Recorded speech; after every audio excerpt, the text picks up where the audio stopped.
Cannes 2018 Nuit 3. Kendall Jenner en montre vraiment trop par la soirée Chopard.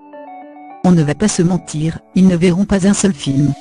Par contre, nos envoyés spéciaux se font un devoir d'aller à croisser de long en large, et de tout vous raconter de ces nuits.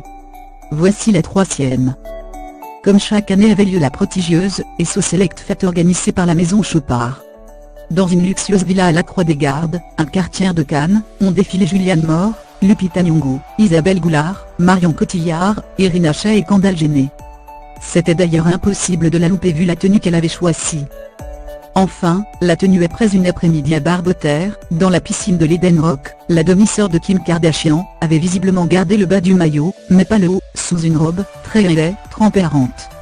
Rien de son anatomie n'a été caché aux photographes, qui se sont régalés en la mitraillant, et puis les flashs, quant à pas d'eau, c'est le top du top.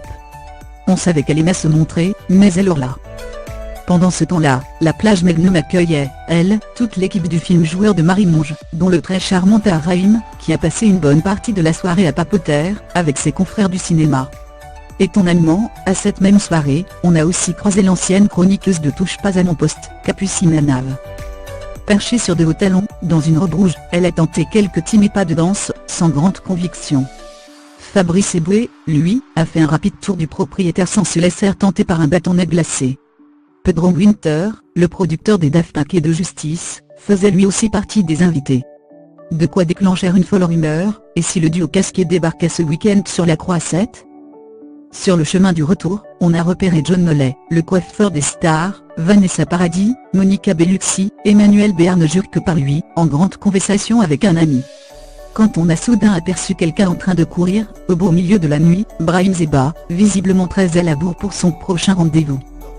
Celle qui était à l'heure, en revanche, c'est Clotilde Courreau, somptueuse dans sa longue robe fourreau noir, venue voir Sandra Sisla dans sa suite cannoise, qui fête d'ailleurs ses 5 ans demain.